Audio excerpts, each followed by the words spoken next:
Happy FazRadio Friday. Here we go. It's Open Mic Friday. Look, I'm on my own tonight. Faz, he's out doing cool stuff in cool places.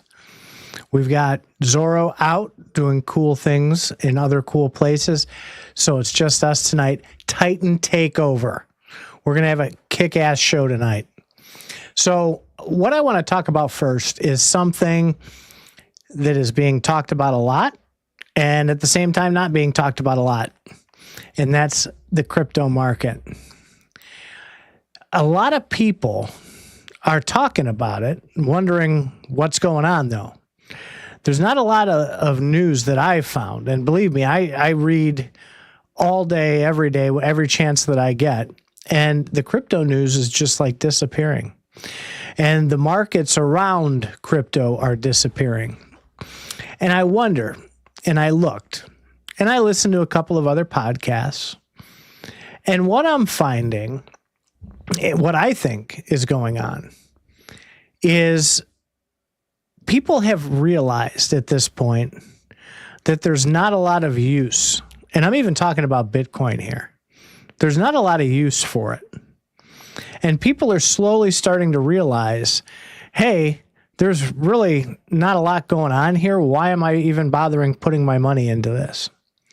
And I think that that's why the meme coins are going off the charts. And there's a million of them.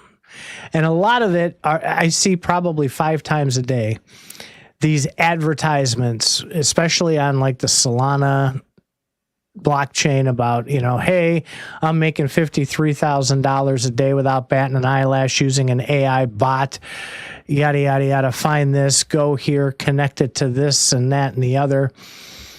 And I think we've resorted to that now. Those big gains, man, back in the day, 19, 20, 21, 22, when all you had to do was throw your money at anything, and it would double, triple, quadruple overnight. I think those days are long gone, very long gone. And the people are now resorting to creating ridiculous meme coins that they know they don't even have to do anything about except get out there and try and get some people to throw some money at it, because it's just a game of capture the cash at this point. I would love to see more use. And I talked about this a few weeks ago when we did a show on crypto, and I was starting to say the same things. And the more I look into it, the more I'm convinced that's where we're at with this. I got some news today, though, and apparently the crypto committee that's being created by the Trump administration is no longer. They decided to walk away from that. So apparently what they're going to do now is they're going to gather select crypto experts for symposiums and discussions around things at certain times. But apparently, at least what I'm reading now, the committee that they were actually supposed to get and put in place is no longer. So I want to stress that there's no one here to push back on me. Faz is usually here pushing back on me. I want to stress this isn't like it's dead, it's gone, it's walking away. But not many people are doing anything. Even the projects that we've followed for years, there's no news. What are they doing or what are they not doing? Is their dream not coming to fruition? Over the last 3 years, I've talked a lot about Holochain on here. And Holochain, I've had a node running up in my closet over to my left here. Probably almost 3 years now. And they just finally came out of beta. I was in their alpha program. I was in their beta program. And they're at the point of launching mainnet. And nothing. They've already changed the tokenomics in there. It's no longer the hot token, and it's no longer what they had originally planned the internal token to be. It's going to be something completely different now. The novelty is worn off. And at this point, a couple years down the road with these projects, they've got to show something. They've got to put something out that's actually worth putting out. And I've complained about this on FazRadio numerous times over the years. And I understand it, but at the same time, I don't. Because to me, it's a lot of excuses. You'll get right up to this launch date, and then suddenly, whoops, whoa, we've been working for the last 3-4 years on this, and things are different now. So we have to go back to the drawing board. We have to start over. We have to recode our chain. We have to redo the model that we had. And now we're going to start over, and now we're going to do a new roadmap. And this can kicking is getting stupid at this point. I think a lot of people really need to just settle in, launch what they were supposed to launch, and see what happens. Unless, I mean, are they afraid to? Are they afraid it's not going to be there? Or is it smoke and mirrors? Is it that perhaps things just aren't turning out the way they thought they are? It could be any of those. But right now, there's a whole lot of nothing. And especially, you heard me on here for a very long time talking about Jack Mallers and Strike and everything else. I got the cool Ross Albright sweatshirt. I did get one of those to support freeing Ross.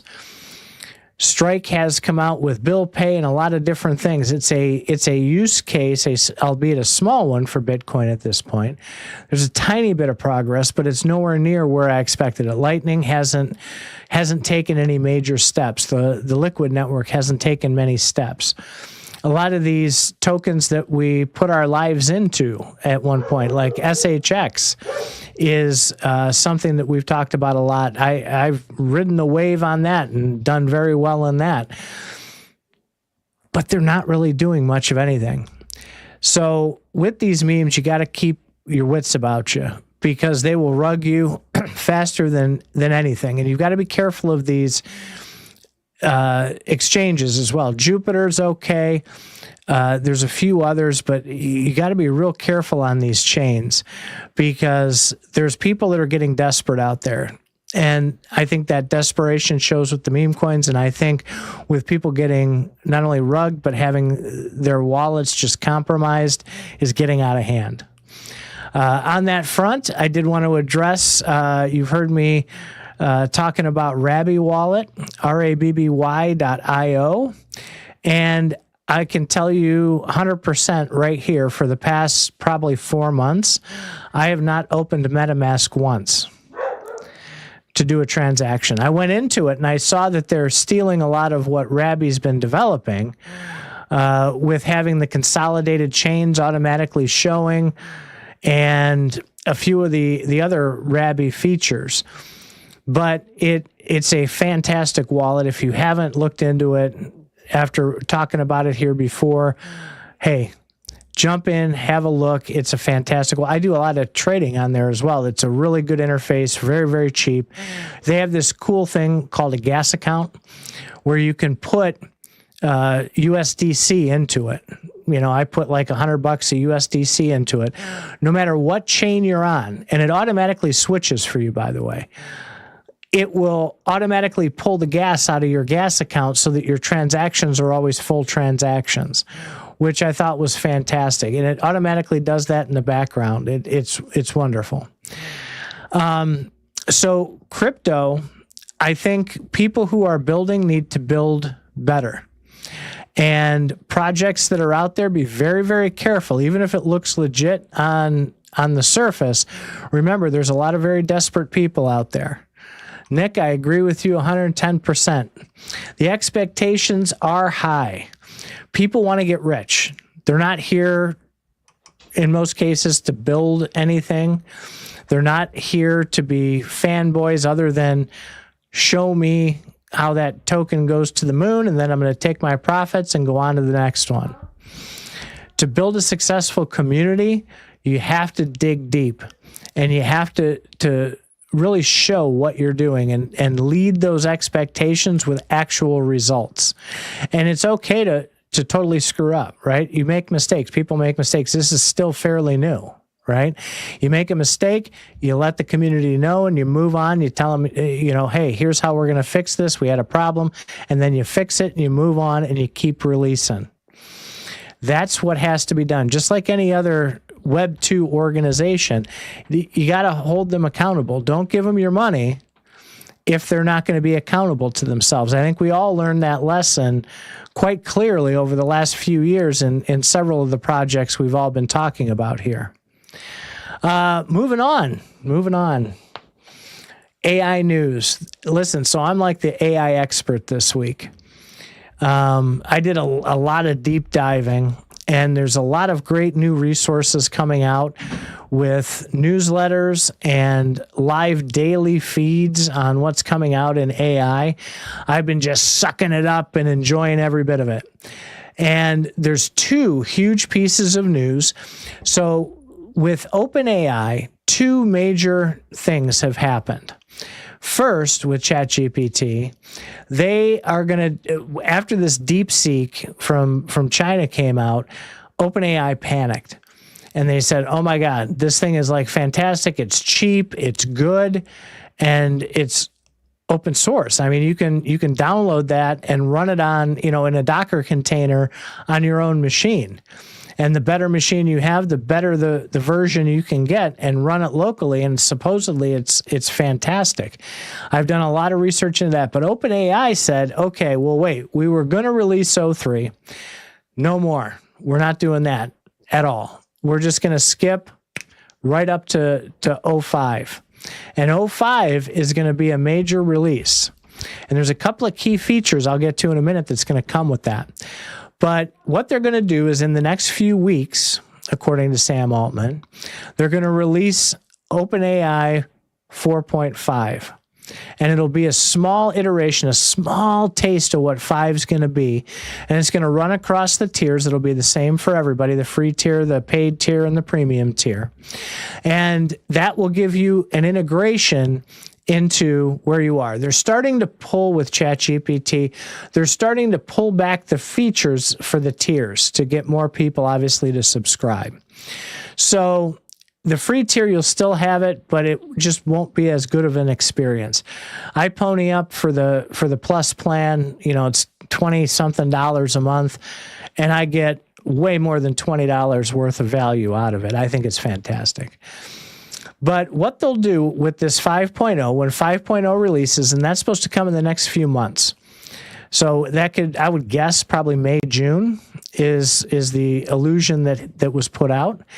And on the free plan, you're going to have everything available. And I'm guessing by the way it was worded, maybe not all the big things like images or perhaps uploads, or there'll be restrictions on uploads. But this is supposed to be a very, very, very good one. This takes us past where they said that DeepSeek was and puts us into the realm to where it's actually extraordinarily interactive, which will be a huge milestone, in my opinion. And with that, you're going to get two little options that you can choose. And I hope it lives up to the hype because I'm really super excited about this. The first one I'm excited about is they call it grown-up mode. So you will have the ability to enable adult content within legal constraints, of course, but adult content, the way that you can interact with it and the answers that you can get from it. So they're kind of pulling back off of that censorship a little bit. And you'll be able to enable that for your account and get the real answers. The next one is what they're calling expanded mode. And Grok, the platform that Elon has built over on the X platform, is getting more and more popular by the day because this thing is hysterical. It is like, and it's like Donald Trump. It's like unfiltered, raw, and it throws comedy in there and everything else. Well, and Sam won't be outdone there. This expanded mode will give you the ability to turn that on, and you'll get raw, unfiltered, way less censored answers. They'll be harsh on you. They're not going to be people pleasers, right? So right now, when ChatGPT interacts with you, they're polite, they're nice, they compliment you and everything else. And apparently this expanded mode is going to be like, we're not having that. They'll tell you the examples that were given. That's a really stupid question. Do you really want to know this? So they're going to make it a little bit more fun to interact with. And I think those two features, I think if that pans out the way that they're describing they're going to pan out, this is going to be a fantastic platform to be on. Yeah, and Nick, you make a really good point. It's optional. You'll have to turn those on. And if you don't like it, you can turn it off. Go figure. And I love that. I do love that. Now, I'm still not a fan of Sam Altman after the whole mess that he created with ChatGPT. But I think he's realizing that he has to kind of pull things together, and he has to fall in line with what people want. And that's a welcome change, because usually companies will put out products and say, here's our product, take it or leave it. If you don't like it, go see another one. This AI revolution at this point, it has to be catered. It has to be what the people want, or they're just going to find another model to use. It's like open capitalism at this point. I just recently finally got rid of my paid Claude plan. I was a big proponent of Claude from the beginning, and I used Claude way more than I used ChatGPT. But as the iterations came through, I'm finding that I was using ChatGPT like 90% of the time. And for workflows and things that I was using it for on that creative side, it was way better. ChatGPT is just as good now, and Claude is a little stuffy. And so it's still good for coding, but ChatGPT is just as good. So I took the paid plan off of Claude, and we'll take it from here. Maybe a year from now it'll change. Who knows? With DeepSeek, one of the things that a lot of people don't realize is we talk all the time about training mode and what's trained and who's training the AI. And that's going to be kind of the result that you get if you have a bunch of woke people or companies that are programming that. You're going to get a lot of woke answers. And on the other side, if you have based companies and based people programming it, you're going to get a lot of based answers. So with DeepSeek, it was trained a little bit differently. And they used that base layer, and they added a couple of different ways. It's not the way that I read it, it wasn't quite an LLM. It was a little bit different. They added a different context to it and a different engine to it. And the way that it's trained, it goes like 3 levels above where ChatGPT is right now. The problem with that is the servers. The servers are located in mainland China. And there's not a lot of businesses or people who really want their experience with an AI machine who kind of learns about them and knows everything about them, and you're uploading documents to it and everything else. They don't really want that over in China. But you can put it on your own machines locally, 100%, and you can lock it down. Just use a Docker container.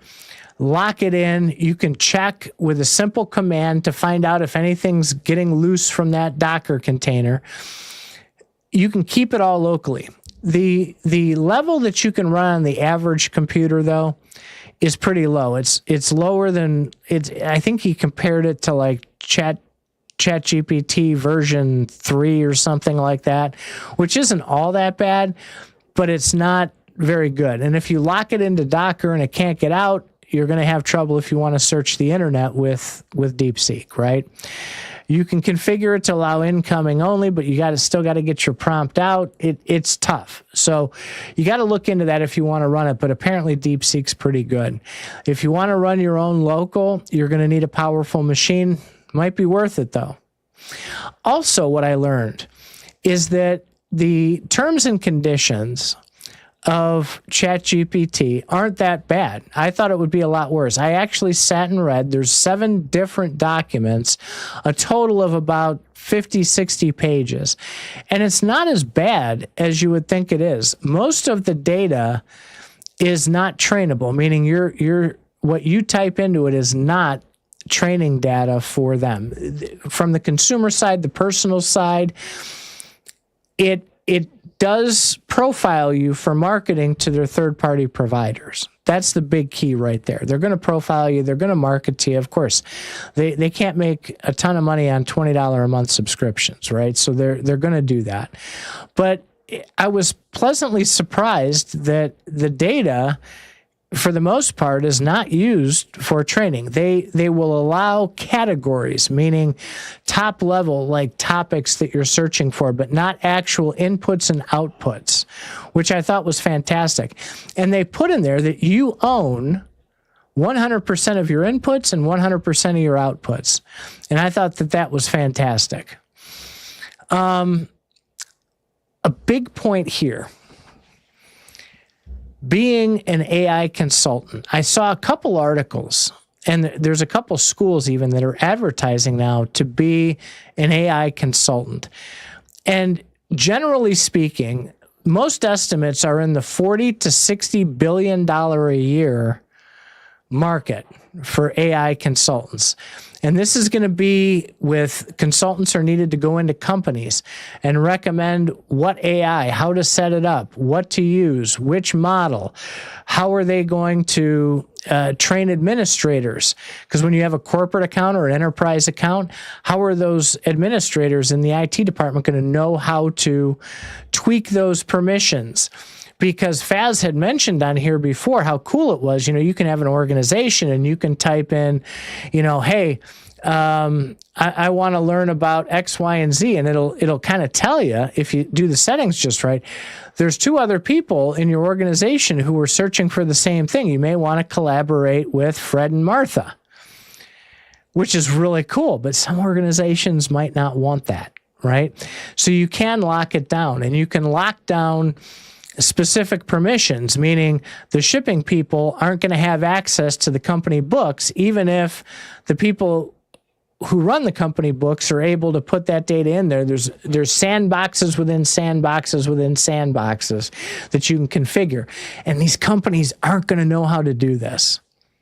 So if you're looking for a change, if you're looking for something in the tech industry, consider starting your own business as an AI consultant. Get some education, go to some reputable places to get yourself geared up, primed up. This is going to be a huge industry. And you're in a unique position right now where if you step into this, you're going to have the ability to be one of the founding companies that go out and do this consulting. Because there's a lot of companies out there who want to use it but don't have the first clue how to do it. There's a lot of companies, if you'll notice, you'll go to their website and it looks like someone created it in 1984, before the internet was even a thing. And I mean, getting them up to that level is going to be a monumental task, and that can be a fantastic business venture for anybody. That's the AI news that I had this week. Nick, I use ChatGPT daily. It's been ingrained because of how legit useful it is. It's only going to become normal. It is. And we've done a couple of shows on this about normalizing this. And I do think there's going to be a lot. I watched a fantastic cast this week. Lex Friedman did one about DeepSeek and about China and about a lot of the use cases and some other resources that I was digging into. They're now estimating it's not going to be 100% of human jobs. We just had that cast a few weeks ago where I was thrown out there 100%, right? So they're estimating anywhere between 60 and 85% of jobs in the next 10 years will be capable of being run by AI. And that's not going to be perfect for at least the next 10 years. The latest is that, hey, this is going to be something where, it's not going to take every job, but it's going to take a lot of jobs.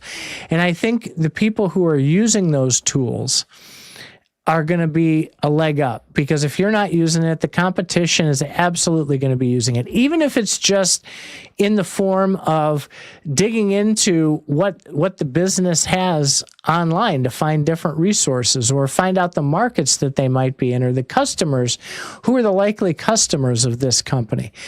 And that's going to give that competition a distinct advantage against some of these companies who are either afraid or don't want to use AI. From an employee standpoint, I would love for everybody to have access to AI to get things done. Asking questions and learning things is fantastic. And a lot of people are afraid. They're like, oh, it'll stop people from thinking. Well, it kind of will, right? But at the same time, it does give you that context, and you can tell it to give you that context.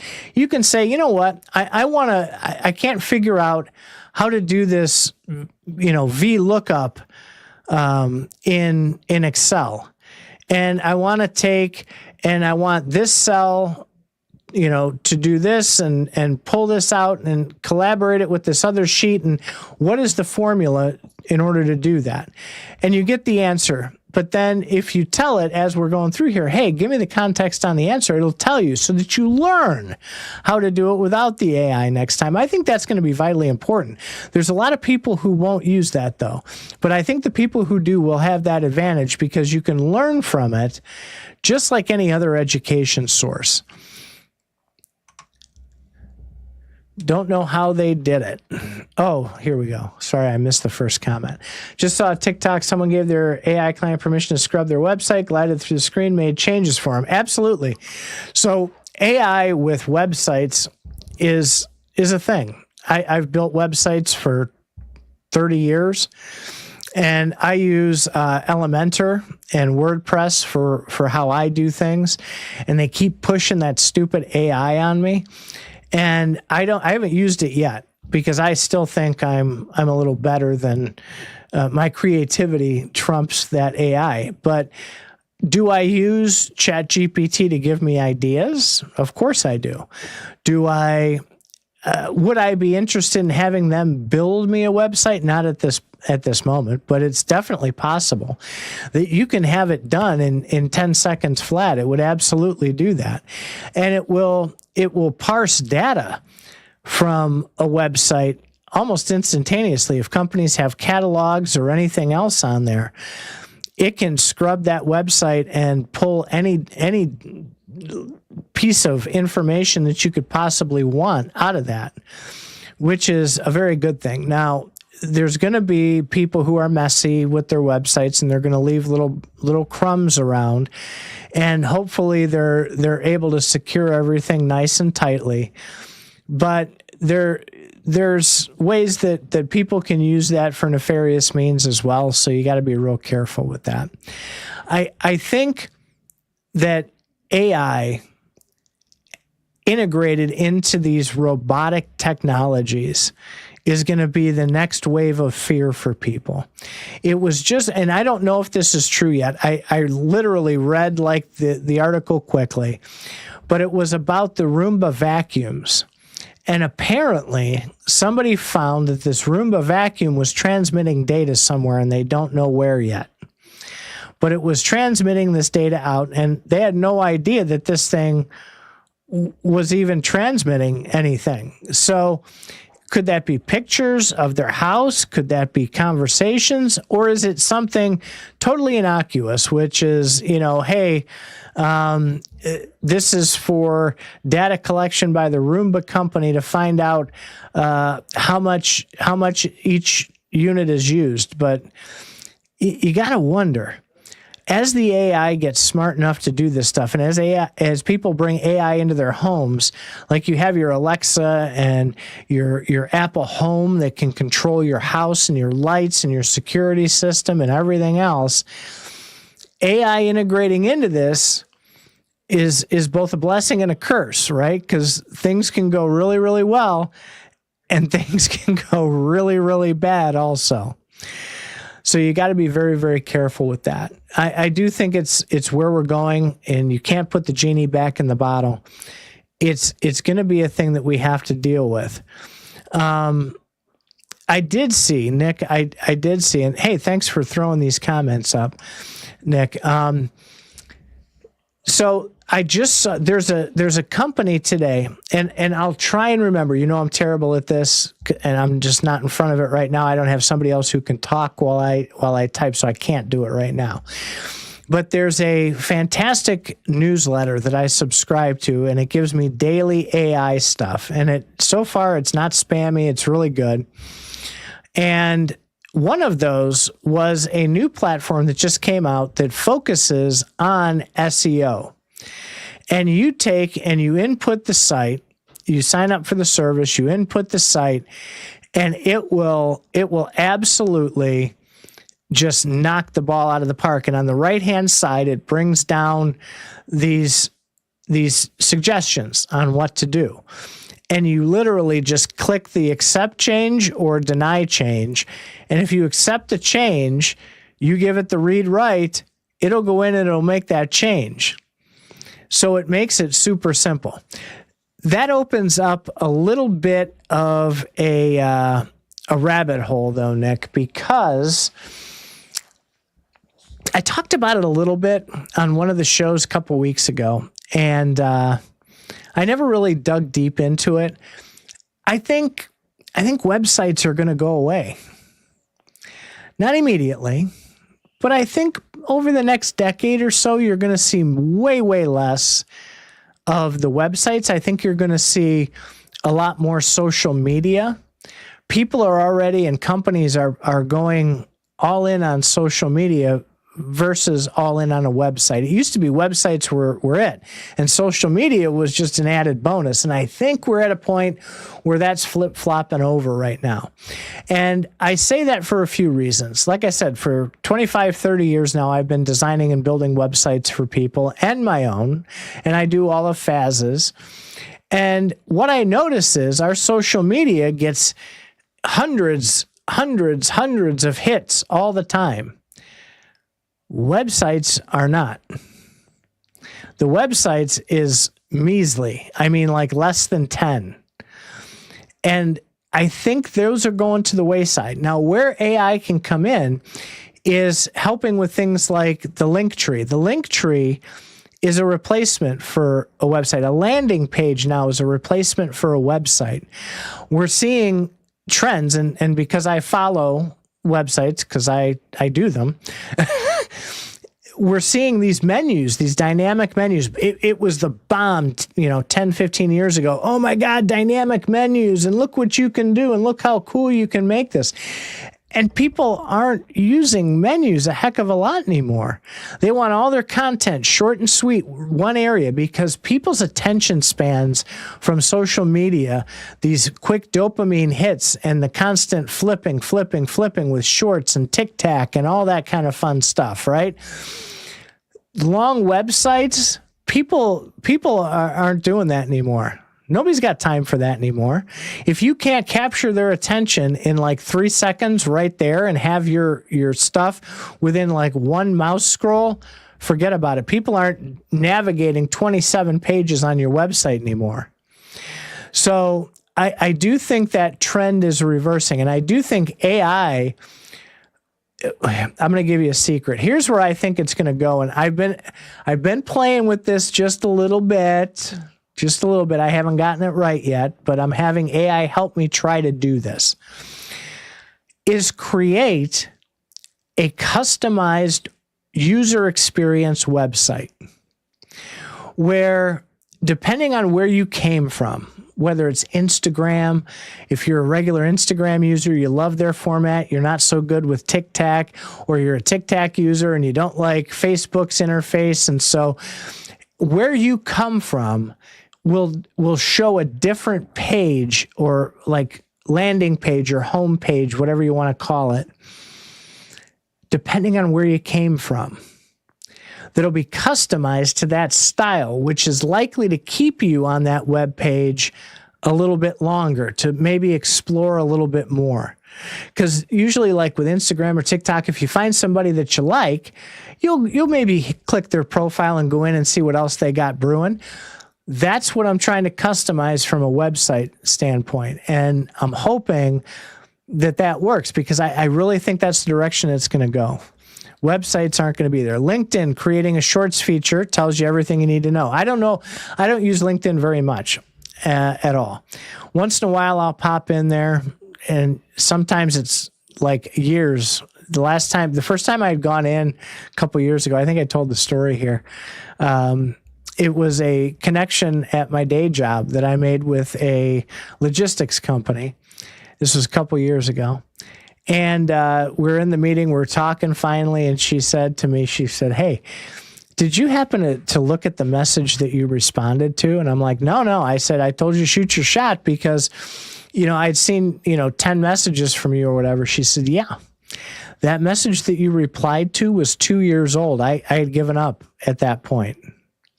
So it had been like 2 years since I had been in LinkedIn. Which I thought was hysterical. So now, once a month, once every 2 or 3 months even, I'll go in and I'll just catch up on everything that's in there. A lot of people are talking about LinkedIn, and I was in LinkedIn last week, and it's still very stuffy. People have that on like uber professional level. And I get it, but that's not the way people talk so much anymore. And I'm not very comfortable there anymore. Yeah, robots. Perfect, Nick. Yeah, they're like robots.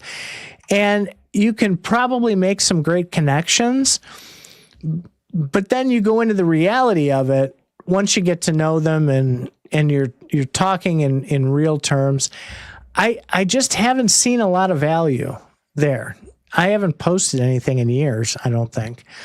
And I just don't see a lot of benefit there. But there's a lot of people that just love LinkedIn and talk about it all the time. I'm just not a fan myself. But I do think social media is going to take over. And I think that format is even going to change. I do think that they're going to start pulling back those 10-second dopamine hits. I don't think that's sustainable long term.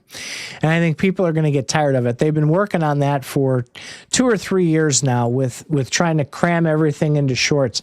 If you haven't noticed, they just released a little while ago, maybe before the holidays, I want to say, that shorts on YouTube are now up to 3 minutes. There's nobody sitting there for 3 minutes. They're trying to push what they consider long form shorts. And long form shorts, I don't know. Maybe some niches out there for certain content, it would be fantastic. But for the most part, people have been conditioned over the last few years, 10 seconds and you're done. And you're moving on. And I've noticed this. I run social media for several different organizations at this point, and the average watch time is right around 8 to 12 seconds, no matter how long your short is. It's 8 to 12 seconds. That's all the time you get. So the first 8 seconds of your short needs to be primo to keep their attention, to keep them watching a little bit longer. You got to mix up the content as well. So with the way people are getting things out there, it's still short bites, but you can see they're starting to move into those longer bites. Speaking of longer bites, we've been going for 40 minutes already. How about that? This is like crazy. I need a drink. Hang on. So while we're wrapping up this shorts thing, if it's open mic night, man, it's Titan Takeover open mic night. If you got anything on your mind you want to talk about here for the last few minutes of the show, go ahead and throw it into the comments. We'll get to it. Shanrat, he can't watch shorts. The format seems useless. I'm going to admit something I don't want to admit. I'm kind of an addict on those shorts. I used to do TikTok a while, 2-3 years ago. I don't do it so much anymore. Once in a great while, I'll do that. But I'm telling you, YouTube Shorts, like on a Saturday night after we do the wife's podcast, and I've got that all wrapped up, and I just want to relax, I'll throw those shorts on, and time just disappears. Before I know it, it's like 2 a.m, and I'm still scrolling these shorts. A lot of them are entertaining, and as much as I complain about the privacy and everything else, the customization for YouTube Shorts I do like, because it notices what I watch longer and it feeds that type of content to me. And it keeps me addicted and keeps me in that session watching those shorts. So I do enjoy that. I'm not an addict like all week long, but on a Friday night after this show or on Saturday after I do my wife's gigs, I will absolutely sit there for 2-3 hours and just watch shorts like crazy. That's why on long form they show a snippet of the part and actually want to see it as an opener and then the whole video leading up to the bite. Right. So what I have noticed also is the click-through rate on going from the short to the actual long form content is hit or miss. If it's a contentious topic, people will generally click through, and it's like they're getting their bag of popcorn, getting ready to watch the train wreck, right? But if it's just normal content, not a lot's going on with that. At least in the metrics I'm looking at for the organizations that I work with. So I think this change is moving. I do. If anybody has anything, otherwise we'll wrap up here. I did want to mention a little bit, if you haven't been in the Discord, I kind of poked the bear a little bit, and this is more for the Faz Politics show, but I want to talk about it a little bit here. You guys accuse me sometimes, and I know Faz does particularly, accuses me of being the character from The Simpsons, old man shakes his fist at the clouds, conspiracy theorist, whole 9 yards. Well, I poked the bear a little bit in the interesting stuff room, and it was discovered that there was a government contract that paid Reuters, that Thomson Reuters, the news service that you hear about all over the place, it was $9 million. And on the, right on the government website where the payment was listed, it was, deceptive for long-term deceptive, whatever it was. And I hit the roof, right? Because I have not been a fan of the mainstream media, MSM, whatever you want to call it. I usually call it MSM for a very long time. I haven't watched TV or news for like 10, 15 years. I just don't do it. I can't stand it. They call it an idiot box for a reason. And I'll watch sports. Sure, I'll put on live sports. I love sports. If I want to watch a movie, I'm on Netflix, but I don't watch TV. And the level of corruption, I've been crying about that for years. And I posted a video in there too about this coordinated media effort. It's conditioning, man. And it's just, they're running narratives that are to keep you compliant, to keep you happy, and to just push whatever narrative it is that whoever's paying them wants you to learn about. You got to be careful out there. I do think that there was a time where the media wasn't corrupt. The media wasn't pushing narratives. I don't think so anymore. And some people have pushed back. Golden Hawk, he's Mr. Research, and he pulled all the data about what actually happened. And apparently, Reuters is not just a news agency. They're big part of what Reuters is they're a consultancy firm. And apparently this purchase, this $9 million went to them to work as a defense mechanism for the Department of Defense against those things is what that story was. And of course, this was Reuters said, and I kept my pushback on there too. And I said, yeah, that's crazy, because of course they're going to say whatever it is they need to say. They're still benefiting from it. And you can't tell me they didn't go, wink, wink. Hey, let's make sure that we're doing this, that, and the other. I have a hard time believing that. I'm sorry. We've seen too much corruption in the media, in the government. I cannot for the life of me believe that they're like super honest. And I gave a comparison, and we're going to say the forbidden G word. Okay.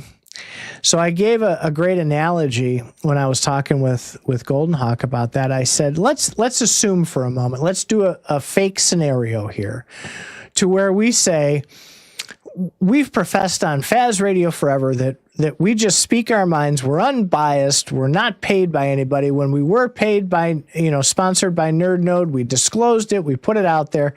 We're reputable. We're honest. We're who we are, right? And we've been professing that all 3 years since day one of FazRadio. And if it came out later that, let's just say, after 2 years of covering all that content for Gala, and we had a lot of people accusing Faz of taking money from Gala because he would defend him at every opportunity. What if it came out all of a sudden, in a new Gala lawsuit, and these documents that were filed with the court came out and it said something like, yeah, it's disclosed here that Zipbugs was paid $400,000 by Gala for content creation. It's kind of the same thing as this Reuters thing, right? Because people would go, hey, you didn't tell the truth. You got money for content creation. That's FazRadio. And that would be like us sitting here going, well, no, that's completely different. That's Zipbugs and Zipbugs content. Oh, I bet it was, right? You know how this goes. And that's the same feeling that I have about this Reuters thing. Reuters is still a big company. Just because they have these other divisions doesn't mean that you're automatically, there's this line of demarcation that you cannot cross. And, come on, let's be real about this. And so that's my feeling. Some of you don't feel that way, and that's okay. I've just seen too much of it. And I put an example during the pandemic, right up on that screen, where all these different local newscasts were repeating literally the same script. It's a script, and someone paid them to do it. Who? And of course they're pushing a narrative. They're not independent journalists. They're not out, I don't think, for everyone's best interest. They're out for their own interest. They're a business. They collect money. They're going to get money from advertisers. They're going to get money from you in subscriptions. And now we know they're going to get money from the government. It's hard to believe and it's hard to overcome. I don't think that Reuters is alone. I think a lot of these. You had Zuckerberg, right? The Mr. Facebook himself, who sat before Congress 9 months ago and said, we absolutely did not do anything. We were not pressured by anybody. There was nothing done. And then he just went on the Joe Rogan show 2 months ago, maybe, and said, oh, yeah, we were under intense pressure and we had to comply and everything. So again, the lies, he sat in front of Congress and lied, and then came out later because it was in his best interest when his platform wasn't doing so well. Then he tells the truth. There's corruption everywhere. You can't believe anything, in my opinion. You can't believe anything that comes out of the mouth of these mainstream media people. There's a dollar sign behind everything they're telling you. So be careful with that. All right, looks like nobody else wants to throw a topic out, so we're going to wrap up. 48 minutes. I yipped for 48 minutes today. So next week, I'll be a little quiet and let everybody else talk. I'm not sure if we're doing Faz Politics Sunday. I'm going to get with Zorro and find out if he's available. Faz, I know, is still not available, but we'll see if we can do that on Sunday's show. And if not, we will see you here next Friday, and hopefully Zorro and or Faz will be able to join us at that point, and we'll have the show back to normal.